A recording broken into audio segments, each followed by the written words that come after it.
Welcome to the show. I'm Mike Kraus, editor-in-chief of CompleteColorado.com, filling in for a vacationing Jon Caldara.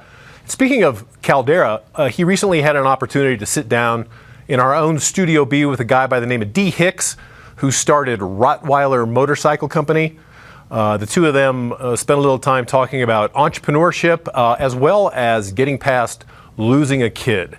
So we're going to show that to you, but don't go away because we're going to be right back here to Devil's Advocate when it's done to talk about renewable energy and the cost of battery storage. So check it out and we'll see you soon.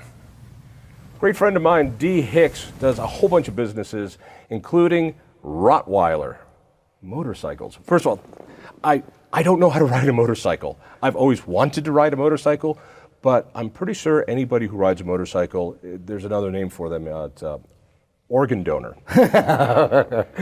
We all are eventually.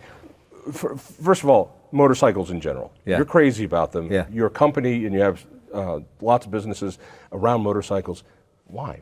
What's special about motorcycles? So remember that feeling you had as a kid when you're on your bike and you had pedaled to the top of a very long hill, you're tired, and then you crest the hill and start going down the other side of the hill.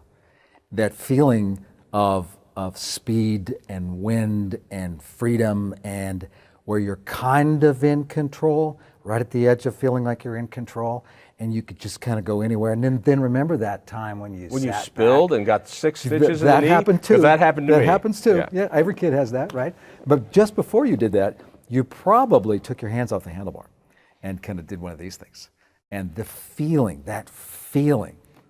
that's why we ride motorcycles. All right. Why not a Vespa? You know, yeah. I guess you could get the feeling out of Vespa. Why not a Vespa? Because you do motorcycles, all right? Yeah, you do pipes. You customize motorcycles. Yeah. People come in and they say, I want this. And your guys they're really artists. Yeah. They build motorcycles. They alter motorcycles. They turn them into individual units. So first of all, why not little scooters? We did, quick fun story. We had a lady who won a Vespa, and she had ridden scooters before. And you know, when you ride a scooter, you sit differently, you think differently. You got to sit up. You got to have straight back, and you got to have your neck forward, and your heels way out, and your knees together, and your hands like this, and your elbows in, and you got to ride like this, and squint your eyes. Okay, and that's probably your personality if you like riding Vespas. That demonstrates your whole personality. You're just so tight. You know, their wheels are like this. So this lady won this Vespa, and she had not ridden for a while. She had ridden scooters before. And she got on the Vespa, and they are really underpowered. They just don't move. Or at least the one she won didn't move. She brought it to us and said, it's not powerful enough. We need to, I want more power. So Jon said to her, what do you mean by more power? And she said, I want a lot more power. He said, do you ride motorcycles outside of this? Oh, no, but I want a lot more power. I drive a fast car. I want a lot more power. He said, are you sure? She said, as much power as you can get. He said, okay, here's what it's going to cost. She said, that sounds like a good deal. Month later, the thing is fully powered. I mean, it's got like 5 times the amount of power. Same wheels. We beefed up the brakes so you could stop just before she burst into flames. But she comes back now. Of course, we had to test ride the bike several times, and I had to be there for it just to make sure. Quality check. So we all had to test ride this bike. Just let's make sure it's safe, you know, because it's like the King's taste tester. So we're all getting on this thing and riding it, and it is fast. It's like the Vespa designers never thought Vespas could do this. This thing moved. She comes back, says, all right, I'm ready for my bike. We bring the bike out and present it to her, which always happens when we build a bike for somebody. There's a presentation. It's very fun. So we presented the bike to her, and she's all excited, and she said, I want to take it out for a test ride.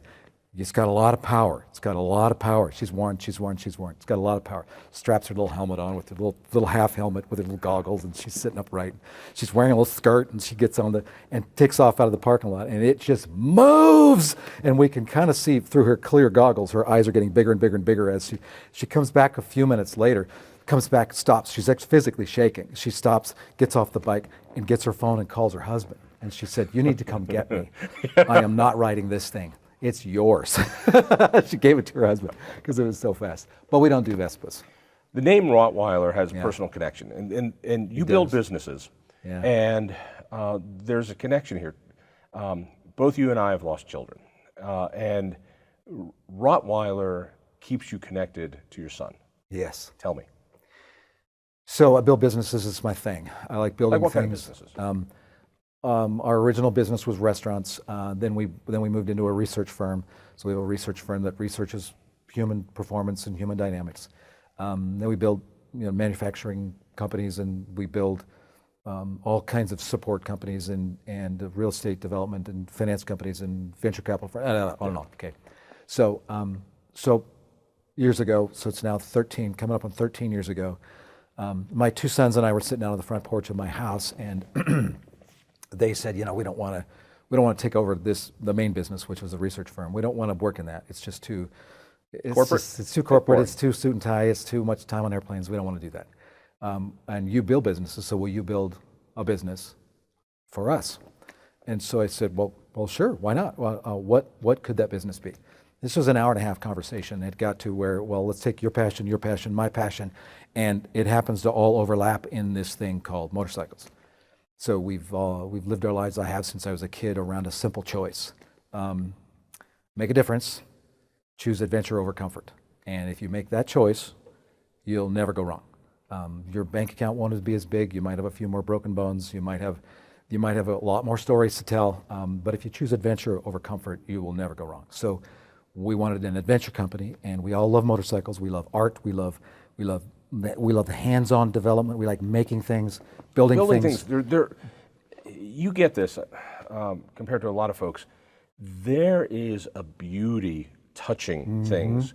I worry, we're going to get way off of things, but I worry that this next generation of kids who do this all day miss the tactileness of, oh, that feels right. That feels right. No, that's not right. There we go. That thing where you've got a ratchet and you're about ready to bust the nut open, and you know not to do it too hard because you'll smash your knuckles down there. That's kind of a lost art, and that there's a real beauty to touching the world that way, and you feel it.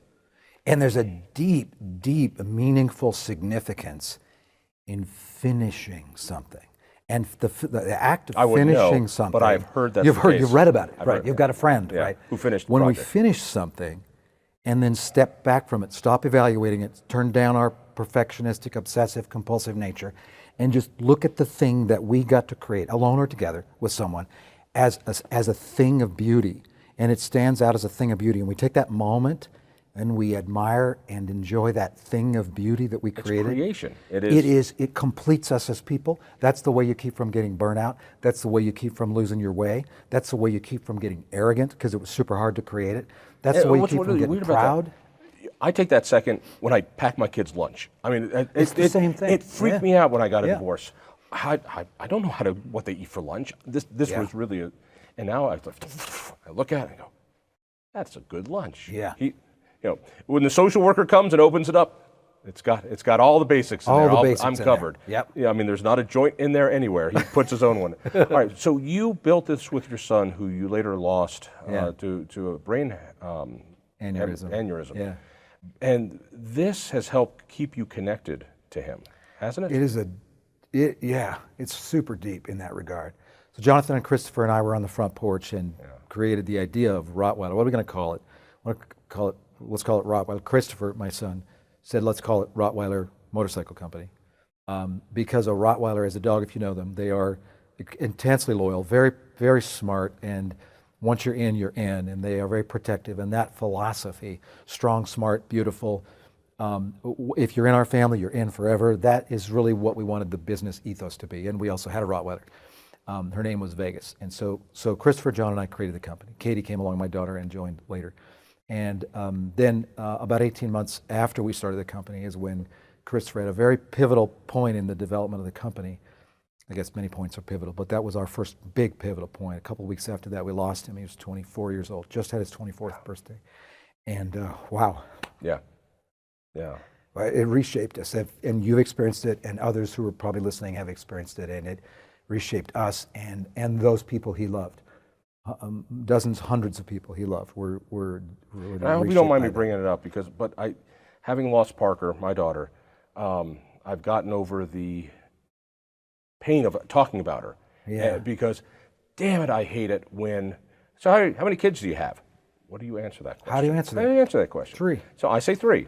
And then they're going to ask about them. I've kind of if that makes you uncomfortable, that's a you problem Yeah.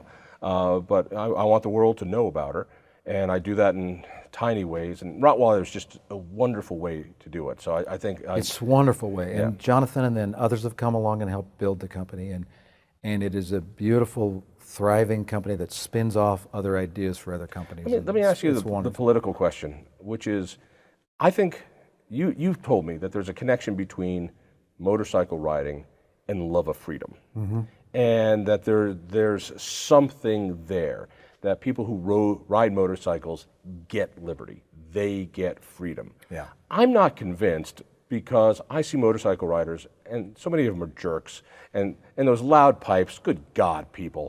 They're safer. Yeah, They're I keep hearing they're pipes. safer, yeah, they're safer. I'm going deaf, but you're safe. Right. What is the freedom with a motorcycle?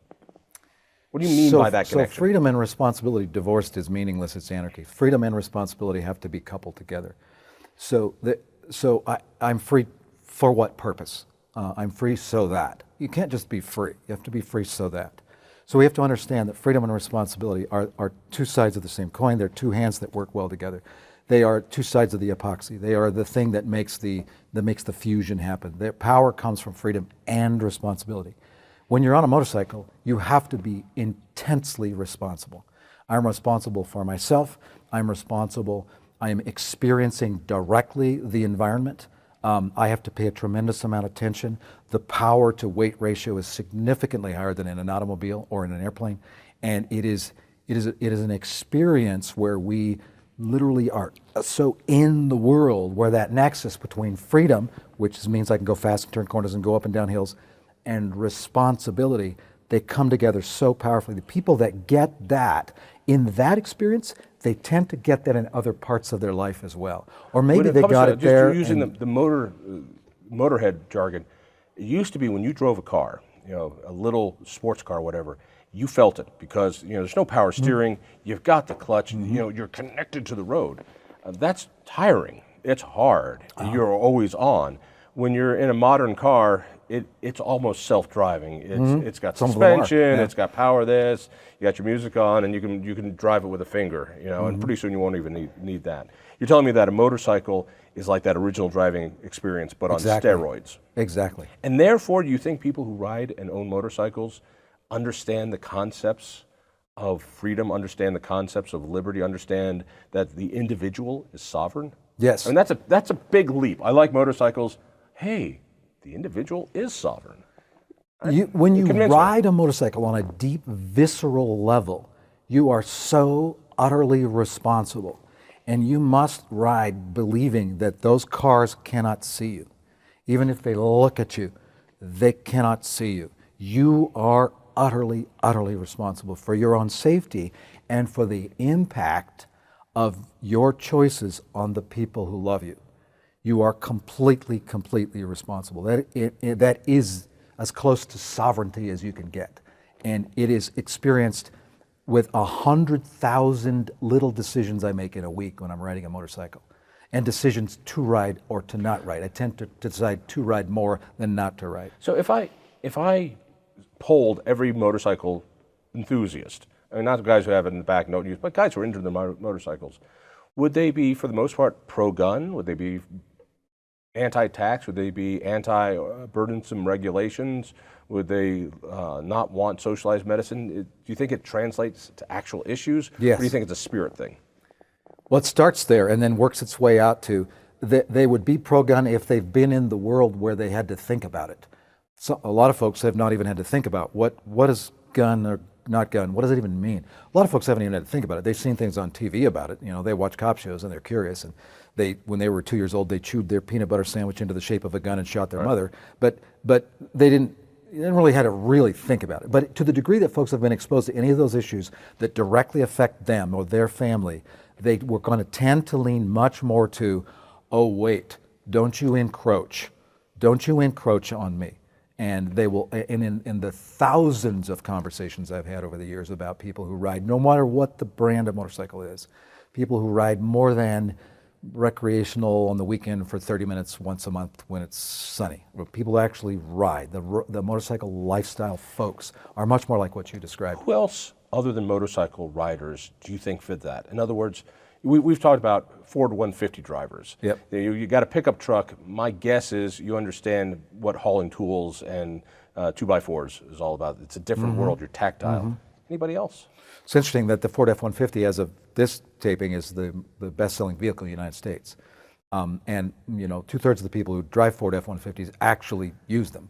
1/3 want to be seen as people who use them, so their ethos might be similar, but not exactly the same. So other than motorcycle riders, you know, people who love to go out fishing, people who love to get out hunting, they like to get out and experience anything directly. People who want to learn directly, go to the source. People who don't mind being uncomfortable. In fact, the comfort is like, well, comfort is fine, but I go after something that is significant, meaningful, direct experience. People who don't have to rely on others as their others in some organized way, like rely on the government or the state in order to tell them what to do. People who want to who want to have direct experience, even when it's uncomfortable, tend to be people who match up with, in my experience, match up with what we just talked about. Let's wrap this up. People want to get information about it. You also do parts and other things. I don't know I don't know what motorcycle people are into. If something people want to learn about Rottweiler or your other companies about motorcycles, where do they go? What do they do? Well, a great place to start would be to go to rmco.us, which is Rottweiler Motorcycle Company.us. That'll take us to the webpage. You can also just search D. Hicks Podcast. We have a few podcasts out there now, many more of them coming, where we talk in greater depth about this kind of stuff. And then through those, then we'll tell you other places you can go to get some of our stuff. If I written learn a few books, there's 3 books I've written that are out there right now. Yeah, I'm never going to read them. And you're not going to read them. I'm not gonna read them. And the Audible versions with color crayon drawings, those will be out very soon too. I'll put a little Bob Ross thing on. I'll say, this is just it's a happy little motorcycle rider over here. He wants to be happy. Oh, that'll be for you. I would appreciate it. If I actually learn how to ride a motorcycle, you would love it. Will you give me one? I will give you a motorcycle if you learn how to ride it. Really? Yep. I'll give you. I mean, an actual one. A real one, not a Vespa with little wheels, an actual motorcycle. Yep. I'll bring it down, we'll deliver it. You got it. D. Hicks, thank you so much. My pleasure. Thank you.